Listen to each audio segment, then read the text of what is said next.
کہ اپنی جو لوکل پروڈکشن ہے نا گیس کی اس کو یہ کم کر رہے ہیں. اور پچھلے 9 دنوں میں انہوں نے تقریباً 260 MMCFD گیس کم کر دی جو لوکل گیس اور جو جبری طور پر اس کو بند کروایا کہ آپ نے گیس سسٹم میں گیس فیلڈز بند کر دی. دیکھیں اس وقت ہم ایٹ وار ہیں. ہمیں کیا چاہیے؟ میکسیمم ہائی اسپیڈ ڈیزل اور میکسیمم JP8. اس کے بعد جو ان کو تھا نا لکونا کہ اس پالیسی کی لیگل کور لیجسلیشن ہو جائے گی, قانون بن جائے گا پراپر نا, اب ان کو دوبارہ سارے پروسیس سے گزرنا پڑے گا اور اپنے جو فنڈز خرچ کریں گی جہاں جہاں خرچ کریں گی آپ کو بتانا پڑے گا, آپ کو ثبوت دینا پڑے گا. یہ نہیں ہے کہ آپ اپنے مذموم مقاصد کے لیے بیرونی اکاؤنٹ کی منشا کے اوپر آپ رائٹ لیفٹ پیسے تقسیم کریں, پاکستان کے حالات خراب کریں, پاکستان کا سوشل اور اکنامک فیبرک خراب کریں. اس کی اجازت نہیں ہوگی. بٹ صاحب پاکستان میں پانی بہت تیزی سے آنا شروع ہو گیا تمام دریاؤں میں, تو وہ میں آپ کو بتانا چاہتا ہوں اور انڈیا والوں کو بھی بتانا چاہتا ہوں کہ آپ ہمارا پانی نہیں روک سکتے بھیا. السلام علیکم ناظرین, آپ دیکھ رہے ہیں خصوصی ویوز اور میں ہوں سہیل اقبال بھٹی. ناظرین, ایک جانب بھارت کے اوپر جنگی جنون سوار ہے اور پاکستان کے حکام نے, افواج پاکستان نے, پاکستانی قوم نے بھارت کو تو ایک آئینہ دکھا دیے اور بھارت تلملاہٹ سے دوچار ہے. اب کرے تو کرے کیا؟ جتنا مؤثر اور افیکٹو اور دو ٹوک موقف اور جو ایک رسپانس دیا گیا ہے پاکستانی قوم کی طرف سے, افواج پاکستان کی طرف سے, تو وہاں تو انڈین کے صفوں کے اندر ایک نا اس وقت زلزلہ کی والی صورتحال بنی ہوئی ہے. تو اس کو بھی ہم آئندہ آنے والے دنوں میں رپورٹ کرتے رہیں گے. لیکن ہم نے سوچا کہ تھوڑا سا ذرا جو ہمارے ڈومیسٹک معاملات ہیں, ہمارے گورننس کے معاملات ہیں, ہمارے قومی خزانے کے عوامی مفاد کے معاملات ہیں, تھوڑا ان کا بھی جائزہ آپ کے سامنے رکھا جائے. اور لیکن اس کے ساتھ ساتھ کوئی بڑی ڈیولپمنٹ ہوگی تو ڈیفینیٹلی ہم انڈینز کے ساتھ جو ہمارے معاملات ہیں, جو ایک ٹسل چل رہی ہے, جو بھارت نے ایک تنازع کریٹ کیا ہوا ہے, جو ایک جنگ کی فضا پیدا کی ہوئی ہے, اس کے اوپر بھی بات کرتے لیں گے. لیکن ماجرا یہ ہے کہ درآمدی گیس وہ پاکستان کے گلے بڑھ چکی ہے. لائن پیک خوفناک لیول تک دوبارہ پہنچ گیا ہے. مئی کا مہینہ آ چکا ہے لیکن گیس, درآمدی گیس ہم نہیں فروخت کر پا رہے, استعمال نہیں کر پا رہے, اور لوکل گیس کو آج بھی مجبوراً بند رکھنا پڑ رہا ہے. اس سارے اقدام سے قومی خزانے کو, گیس پیداواری کمپنیوں کو کیا نقصان پہنچ رہا ہے اور اس کا کیا حل بھی کوئی ہے کہ نہیں, اس کے اوپر بات کریں گے. اور اس کے ساتھ آپ کو بتائیں گے کہ پاکستان نے 2013 کے اندر ایک غیر ملکی اور ملکی NGOs کے حوالے سے ایک پالیسی مرتب کی تھی تاکہ ان کے فنڈز کو ریگولیٹ کیا جائے. لیکن کچھ لوگوں نے سندھ ہائی کورٹ سے جا کے سٹے لے کے اس پالیسی کو ختم کروا دیا. اب گورنمنٹ نے دوبارہ سے ایک نئی قانون سازی کرنے کا فیصلہ کیا ہے تاکہ جو NGOs کو کھلی چھوٹ ملتی ہے اس چھوٹ کا خاتمہ ہو سکے اور ان کے فنڈز کیسے یوٹیلائز ہونے ہیں اس کے اوپر نظر بھی رکھی جا سکے. سندھ ہائی کورٹ کے نے جن لیگل لکونز کی پوائنٹ آؤٹ کیا تھا اس کا کیا حل نکالا جا رہا ہے اور کس طریقے سے ملکی اور غیر ملکی NGOs کو ریگولیٹ کیا جائے گا آنے والے دنوں میں, اس کی کچھ ایکسکلوسیو تفصیلات بھی آپ کے ساتھ شیئر کریں گے, چونکہ یہ سمری اطلاعات ہی ہے کہ کبھی نہ کو سال کی جا رہی ہے. تو ان ٹاپکس پر بات کرنے کے لیے میرے ساتھ موجود ہوں گے سید خالد مصطفیٰ صاحب. خالد صاحب آپ کا بہت شکریہ. خالد صاحب, آپ نے یہ معاملہ بہت اگریسولی پرسو کیا کہ ہماری لوکل گیس کی پیداوار متاثر ہو رہی ہے, اس سستی گیس کی پیداوار کو بند رکھ کے درآمدی گیس جو ہمارے گلے کی ہڈی بن چکی ہے, درآمدی گیس کے کارگو, نہ ہم ان کو نگل رہے ہیں نہ ہم اس کو اگل سکتے ہیں. قومی خزانے کے اوپر بہت بڑا بوجھ ہے. لائن پیک اتنا ہو چکے کہ پائپ لائن پھٹنے کا خدشہ ہے. تو متعلقہ حکام کو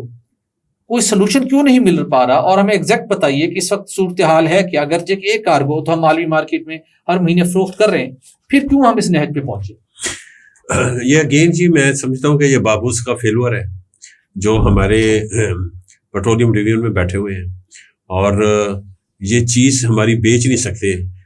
یعنی کہ یہ کلائنٹس موجود ہیں, ٹھیک ہے نا, لوگ موجود ہیں, اپلیکیشنز موجود ہیں, لیکن آپ بیچ نہیں رہے ان کو گیس. تو یہ ایک چیز سامنے ہے, سلوشن سامنے ہے. لیکن یہ میں آپ کو فیکٹس, ہارڈ فیکٹس بتانے جا رہا ہوں. وہ یہ ہے کہ اپریل جو ہے 24 اپریل جی, اور اس سال 24 اپریل یعنی پچھلے مہینے میں جو ہمارا لائن پیک پریشر تھا 4.6 BCF تھا, 4.6 BCF, یعنی یہ مینیجیبل ہے, ٹھیک ہے نا. جب یہ 5 BCF سے اوپر چلا جاتا ہے لائن پیک تو آپ سمجھ لیں کہ پاکستان کا جو ٹرانسپورٹیشن نیٹ ورک ہے نا گیس کا وہ ولنریبل ہو جاتا ہے. اگر وہ کہیں سے بھی پھٹ جائے لائن تو آپ سمجھ لیں کہ پورا پاکستان جو ہے نا اسٹینڈ اسٹل ہو جائے گا. اس کی کمرشل ایکٹیویٹیز بھی اسٹینڈ اسٹل ہو جائیں گی, انڈسٹریل ایکٹیویٹیز بھی اسٹینڈ اسٹل ہو جائیں گی, اور کافی حد تک پاور لوڈ شیڈنگ بھی ہو جائے گی, ٹھیک ہے نا. تو یہ اب یہ ہے کہ یہ ہو رہا ہے اس وقت جب ہم نے ایک جو ہر مہینے ایک اپنا LNG کارگو ہے وہ ہم انٹرنیشنل مارکیٹ میں ڈائیورٹ کر رہے ہیں, ٹھیک ہے نا. تو اس کے باوجود بھی ہم جو امپورٹڈ گیس ہے وہ ہم یوٹیلائز نہیں کر پا رہے. تو میں آپ کو بتاتا ہوں کہ انہوں نے لائن پیک کو مینج کرنے کا وہی ایک روایتی طریقہ جو ہے نا وہ استعمال کرنا شروع کیا ہے کہ اپنی جو لوکل پروڈکشن ہے نا گیس کی اس کو یہ کم کر رہے ہیں. اور پچھلے 9 دنوں میں انہوں نے تقریباً 260 MMCFD گیس کم کر دی ہے, جو لوکل گیس اور جو جبری طور پر اس کو بند کروایا کہ آپ نے گیس سسٹم میں نہیں گیس فیلڈز بند کر دی. تو اسی لیے ہوا نا. تو جب دیکھیں اس وقت ہم ایٹ وار ہیں, ہمیں کیا چاہیے, میکسیمم ہائی اسپیڈ ڈیزل اور میکسیمم JP8, ٹھیک ہے نا, جیٹ پائلٹ 8. ہمارے یار آل دا ٹائم ہم الرٹ ہیں اور ہم مشقیں بھی کر رہے ہیں مختلف جو ہماری پاکٹس ہیں ملک کی, وہاں پہ ہم مشقیں بھی کر رہے ہیں. جیسا کہ ابھی آپ نے فرمایا کہ کل ہی جو ہے ہمارے چیف آف آرمی اسٹاف نے ایک یعنی کہ ایکسرسائز, ملٹری ایکسرسائز بڑے لارج اسکیل پہ کی اور وہاں پہ انہوں نے خطاب بھی کیا. تو کہنے کا مطلب یہ ہے کہ یہاں پہ فیول تو استعمال ہوتا ہے کہ نہیں ہوتا, ہائی اسپیڈ ڈیزل استعمال ہوتا ہے, پھر ہوا فضا میں ہمارے طیارے ہیں آل دا ٹائم وہ بھی ہیں. تو آپ لوکل گیس فیلڈ کو بند کرنے سے مراد کیا ہے کہ آپ کروڈ آئل بھی بند کر رہے ہیں, کروڈ آئل کی پروڈکشن بھی بند کر رہے ہیں. چلو LPG تو بند ہو ہی رہی ہے, وہ تو کمرشل نقصان ہو گیا نا. جب آپ کروڈ آئل کی پروڈکشن بند کر رہے ہیں تو اس کا مطلب یہ ہے کہ وہ ریفائنری میں جانا ہوتا ہے کروڈ آئل, تو اس کی پروڈکشن جو ہے ہائی اسپیڈ ڈیزل کی امپیکٹ ہوتی ہے. اور پھر جو ہے آپ کا اتنے ہی آپ باہر سے منگوائیں گے تو فارن ایکسچینج ریزرو ایواپوریٹ ہو گئے. اثر پڑے گا جیٹ فیول پہ. تو جیٹ فیول بھی اسی سے بنتا ہے نا, یعنی کہ کروڈ آئل سے بنے گا نا, وہ کیروسین بنے گا, متاثر ہوگی ان حالات میں. تو آپ کو رسک نہیں لینا چاہیے. تو بابو سوئے ہوئے ہیں ایز یوزول. تو میں آپ کو یہ کہنا چاہ رہا ہوں کہ ایک دوسرا یہ ہے کہ RLNG جو پاور پلانٹس ہیں, جو میں اکثر کہتا ہوں وائٹ ایلیفنٹ ہے, وہ استعمال ہی بہت کم کر رہے ہیں. ٹھیک ہے نا جی, وہ استعمال اس لیے کم کر رہے ہیں کہ جو نعرہ انہوں نے لگایا نا 7 روپے 41 پیسے کمی کرنا ہے, وہ امپیکٹ ہوتا ہے نا اگر یہ وہ استعمال کرنا شروع کر دیں. اور جو منتھلی جو فیول کاسٹ ہے وہ بڑھ جائے گی, تو FCA کی مد میں پھر وہ بڑھنا شروع ہو جائے گا. یعنی آپ کی باسکٹ پرائس جو ہے نا منتھلی وہ بڑھنی شروع. اس کو اوائڈ کرنے کے لیے یہ نہیں استعمال کر رہے, اس کو اوائڈ کرنے کے لیے استعمال نہیں کر رہے. اور اوپر سے اب کیا ہے کہ الحمدللہ بھٹی صاحب پاکستان میں پانی بہت تیزی سے آنا شروع ہو گیا تمام دریاؤں میں. ٹھیک ہے نا, خوشی کی بات یہ ہے کہ ہائیڈرو جنریشن جو ہے نا وہ بڑھنی شروع ہو گئی ہے. تو وہ میں نے ڈیٹا لیا ہے جی ہائیڈرو جنریشن کا, تو وہ میں آپ کو بتانا چاہتا ہوں اور انڈیا والوں کو بھی بتانا چاہتا ہوں کہ آپ ہمارا پانی نہیں روک سکتے بھیا. اس وقت جو ہے نا جی انڈس پہ, جس پہ آپ کہتے ہیں کہ ہم 8 ہائیڈرو پاور پروجیکٹس بنانے کی کوشش کریں گے, اور ہمارے جو وہاں پہ جو ٹریبیوٹریز ہیں چھوٹی موٹی وہ وہاں پہ کریں گے. حالانکہ 1-2 میں نے اسٹوریز کی تھی اس پہ. تو یہ ہے کہ اب وہاں پہ جی پہلے جو تھا نا جی کہ آج سے کوئی 1 ہفتہ پہلے 39,400 کیوسک پانی آ رہا تھا تربیلا میں, یعنی انڈس پہ, تربیلا کے مقام پہ. اب وہ 76,900 کیوسک ہو گیا, بہت زیادہ جمپ لیا ہے. چشمہ میں پہلے 59,000 آ رہا تھا, اب 90,600 ہو گیا کیوسکس. ایسے ہی منگلا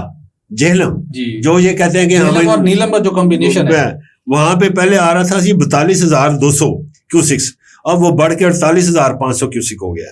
اور اسی طریقے سے چناب جو ہیڈر والا پہ ہے وہ 21,100 تھا, جو کہ اب 31,800 کیوسک ہو گیا. تو پانی چونکہ بڑھ رہا ہے پاکستان میں, لہٰذا ہمیں ہماری فوڈ سیکورٹی قائم ہے بھیا. آپ پریشان, آپ نے ہمیں کرنے کی کوشش کی ہے, لیکن انشاءاللہ اللہ بھی ہمارے ساتھ ہے, اور ہم بھی اپنی قوت بازو پہ آپ جو بھی وہاں پہ ڈائیورژن کرنے کی کوشش کریں گے, ہم وہاں پہ جا کے اسی پروجیکٹس کو تباہ و برباد بھی کر دیں گے انشاءاللہ تعالیٰ. اور دوسرا یہ میں آپ کو بتانا چاہ رہا ہوں بھٹی صاحب کہ یہ تو ہوگی یہ بات, لیکن یہ ہے کہ یہ بیڈ گورننس جو ہے یہ جب تک اس کا خاتمہ نہیں ہوتا, یہ لائن گیس کا جو پریشر ہے پاکستان میں لائن پیک یہ کم نہیں ہو پا رہا ان سے. تو آپ نے سولوشن کی بات کی, تو میں نے اور آپ نے پہلے بھی جو بھی ہم نے پوڈ کاسٹ کیا تھا اس میں بھی ذکر کیا تھا کہ کلائنٹس آر دیئر. ٹھیک ہے نا جی, بہت ساری ہاؤسنگ سوسائٹیز بنی ہوئی ہیں, ان کے پاس گیس نہیں ہے, RLNG کے کنیکشنز ہیں ان کو, اور آپ کی گیس کم از کم ایک کارگو جو ہے نا مزید وہ کنزیوم ہو جائے گا آپ کا. تو یا پھر دوسرا یہ ہے کہ آپ پھر قطر والوں سے بات کریں, ان سے آپ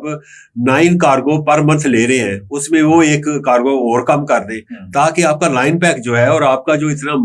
زبردست اسٹریٹجک ایسٹ ہے وہ کیا ہے, وہ ہے آپ کا ایسٹ ہے جو ٹرانسمیشن سسٹم ہے آپ کا, وہ بھی تو ایسٹ ہے نا, اسٹریٹجک ایسٹ ہے, تو اس کو بھی تو بچانا ہے آپ نے. تو یہ آپ یہ ایز یوزول جو ہے نا ہمارے بابو آنکھیں بند کر دیتے ہیں, اور لوکل گیس کی پروڈکشن کو کم کر دیتے ہیں، جو کہ انتہائی غلط بات ہے، کیونکہ لوکل پروڈکشن جب کم کرتے ہیں تو جو ہمارے ویلز ہوتے ہیں وہ جب ان میں پریشر کم ہو جاتا ہے، جب وہ بند کرتے ہیں تو وہ نیچرل پریشر پہ دوبارہ وہ ریٹریو نہیں ہوتا، وہ ویل جو ہے دوبارہ ریٹریو نہیں ہوتا، اور سم ٹائمز بہت زیادہ نقصان ہو جاتا ہے، اور وہ ویل جو ہے وہ پھر دوبارہ فنکشنل نہیں ہوتا، اور ماضی میں یہ ہوا ہے، مول کا ایک سے دو جو ہیں ویلز جو ہیں اس طریقے سے ضائع ہو گئے ہیں، تو لہٰذا اچانک کلوئر کرنے سے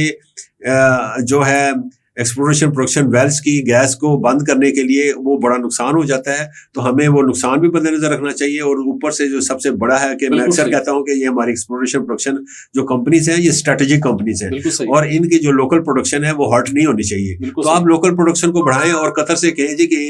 ایک جو ہے نا ہمیں ہر مہینے ہمیں 9 جو ہم کارگوز لیتے ہیں آپ سے، اس کی جگہ ہمیں 8 کارگو دے دیا کریں۔ زبردست جی ہاں بالکل ٹھیک ہے، بہت زبردست تجویز آپ نے دی، یہ اس کا ایک پائیدار حل ہے، اور ایک اور مسئلے کا حل بھی ہمیں ضرورت تلاش کرنے کی ضرورت تھی، معاملہ ہے این جی اوز کا۔ بالکل این جی اوز پاکستان کی سماجی اور معاشی ترقی کے اندر بھی ان کا کردار ہے، اس میں کوئی شک نہیں ہے، لیکن ان این جی اوز کی وجہ سے جو ماضی کے اندر ان کو کھلی چھوٹ تھی، پاکستان کے اندر حالات خراب بھی ہوئے مختلف، اور ان این جی اوز کا بڑا رول بھی رہا ہے۔ پاکستان کا جو فیبرک ہے نا، جو ہمارا جو معاشرہ ہے، جس فیبرک پہ یہ کھڑا ہے اور جن بنیادوں پہ کھڑا ہے، ان کو یہ کمزور کرتی ہے، ملک کی سلامتی کے خلاف کام ہوتا رہا، ڈیٹا کلیکٹ ہوتا رہا، یہاں پہ مختلف چیزوں کو فنڈنگ کو مختلف مقاصد کے لیے استعمال ہوتا رہا، مختلف غلط جگہوں پہ گئی جو پاکستان کے مسائل کا باعث بنی، پاکستان کے حالات خراب ہوئے۔ پھر الٹیمیٹلی ہم نے مسلم نون کے دور حکومت میں 2013 میں ایک پالیسی لائی گئی تھی کہ اب ہم ان کو ریگولیٹ کرنا ہے، اور تمام این جی اوز سے کہا گیا تھا کہ آپ رجسٹرڈ ہوں، وہ این جی اوز ہوں یا انٹرنیشنل این جی اوز ہوں یا نان پروفٹ آرگنائزیشن جو بھی ہوں، آپ نے رجسٹرڈ ہونا ہے۔ بہت سو کے چیخیں نکل گئی، بھاگ گئی تھی کہ ہم نے رجسٹرڈ نہیں ہونا، ہماری چیک اینڈ بیلنس نہیں، کیونکہ اس کے اندر آپ کی نا پھر ایجنسیز نے آپ کی ڈیو ڈیلیجنس بھی کرنی تھی، کچھ تو بھاگ گئی، کچھ نے اپنے آپ کو کروایا، لیکن اس کے باوجود کچھ کو پرابلم آ رہا تھا، جو ان کے ایجنڈا کی راہ میں کچھ رکاوٹیں تھی، انہوں نے جا کے سندھ ہائی کورٹ سے نا اس پالیسی کو نا جناب سسپینڈ کروا دیا۔ اچھا، اب یہ بڑی پریشانی تھی، کیونکہ پاکستان کو فیٹف کی تلوار بھی سر پہ لٹک رہی تھی، کیونکہ اس کو بھی ہم نے دیکھنا تھا، ان کی کنڈیشنز بھی تھی، اور الٹیمیٹلی طے یہ ہوا کہ ہم نے اس کو روکنا ہے، اور اس کو روکنے کا کیا طریقہ کار ہے کہ اب ہائی کورٹ نے تو اس کو سسپینڈ کر دیا ہے، لیکن انہوں نے کہا جی کہ اب ہم نے اس کو کرنا یہ ہے کہ ہمیں فوری طور کے اوپر ہائی کورٹ کا بھی راستہ نکالنا ہے، جو لیگل لکونہ انہوں نے کہا جس کی لیگل اس پالیسی کی لیگل کور اس کو نہیں تھا۔ اب گورنمنٹ نے جناب یہ فیصلہ کیا ہے، اکنامک افیئر ڈویژن نے اس کی تمام تیاری مکمل کر لی، جس کے تحت انہوں نے فورن کنٹریبیوشن ریگولیشن ایکٹ 2025 لانے کا فیصلہ کیا۔ اچھا، پارلیمنٹ میں لا رہے ہیں۔ اب این جی اوز کے پاس جو ان کو تھا نا لکونہ کہ اس پالیسی کی لیگل کور یا لیجسلیشن ہو جائے گی، قانون بن جائے گا پراپر نا، اب ان کو دوبارہ اس سارے پروسیس سے گزرنا پڑے گا، اور اپنے جو فنڈز خرچ کریں گی، جہاں جہاں خرچ کریں گی آپ کو بتانا پڑے گا، آپ کو ثبوت دینا پڑے گا، یہ نہیں ہے کہ آپ اپنے مذموم مقاصد کے لیے بیرونی اکاؤنٹ کی منشا کے اوپر آپ رائٹ لیفٹ پیسے تقسیم کریں، پاکستان کے حالات خراب کریں، پاکستان کا سوشل اور اکنامک فیبرک خراب کریں، اس کی اجازت نہیں ہوگی، ریگولیشن ہوں گی۔ اور جو انٹرسٹنگ ہے، ہماری سیاسی جماعتیں بھی فورن فنڈنگ لیتی ہیں، وہ بھی اس قانون کی آڑ میں اسے آئیں گی۔ اب اس کے اندر جو کور کیا جا رہا ہے، کوئی بھی فورن اینٹی، سیاسی جماعتیں اور مذہبی جماعتیں، میں آ رہا ہوں جی، سیاسی جماعتیں، مذہبی جماعتیں، این جی اوز، کوئی بھی ہے، کر کیا رہے ہیں، کوئی بھی غیر ملک کسی کے اس غیر ملکی کی کمپنی، کوئی بھی ملٹی نیشنل کمپنی کے بڑے روٹس ہوتے ہیں نا، بڑی وارداتیں ڈالتی ہے نا اپنی سی ایس آر فنڈز کے آڑ میں، کبھی کس آڑ میں، تو ملٹی نیشنل کمپنی بھی، کچھ کمپنیاں بھی واردات ڈال رہی ہوتی ہیں، تو ان کو بھی اب اکاؤنٹ فار کیا جا رہا ہے کہ ایسا نہیں چلے گا، بالکل ٹھیک ہے، ہارڈ اسٹیٹ ایسا نہیں بننا ہم نے، ہر ایک چیز پہ نظر رکھنی ہم نے، بالکل ٹھیک، وہ آپ کی ملٹی نیشنل کمپنی ہو، انٹرنیشنل کمپنی ہو، نان پروفٹ کوئی آرگنائزیشن ہو، کوئی غیر ملک ہو، کوئی انڈیویجول ہو، جس نے فنڈ دینا ہے پاکستان میں کسی مقصد کے لیے، تو آپ کو اس قانون کی پاسداری کرنی ہوگی، بتانا ہوگا، آبجیکٹو بتانا ہوں گے، ڈسکلوز کرنا ہوگا، اور کہاں وہ پیسے خرچ کیے جس کا جواب دینا ہوگا، بالکل صحیح ہے، بالکل اس میں زیرو ٹالرنس ہوگی، بالکل نہیں چھوٹ ہوگی اس کے اندر۔ تو اس کے اندر مزید کیا کچھ ہونے جا رہا ہے، ملٹی نیشنل کمپنیاں اور غیر ملکی اداروں اور کمپنیوں کے لیے بھی ایک تیاری ہے، بالکل، کہ اب ہم کو مانیٹر کریں گے، ان چیک نہیں چھوڑیں گے، کیسے ان کو ریگولیٹ کرنا ہے اور کیا کچھ ان کے لیے کریں گے، یہ تفصیلات ہم ان کے ساتھ اپنے ناظرین کے ساتھ اگلی شو میں شیئر کریں گے۔ لیکن یہ چیز ضروری ہے ہمارے سماجی اور معاشی ڈھانچے کو اور سیکورٹی کو انشور کرنے کے لیے، قومی سلامتی کو، کہ اس ایکٹ کا جلد از جلد نفاذ ہونا چاہیے۔ تو ناظرین، آج کے لیے اتنا ہی، کل منڈے کو انشاءاللہ آپ سے ہوگی دوبارہ ملاقات کچھ مزید تفصیلات کے ساتھ. مجھے اور خالد مصطفیٰ صاحب کو دیجیے اجازت. ہمارے چینل کو لائک اور سبسکرائب کرنا مت بھولیے گا. اپنا رکھیے گا خیال. Have a nice weekend. اللہ حافظ.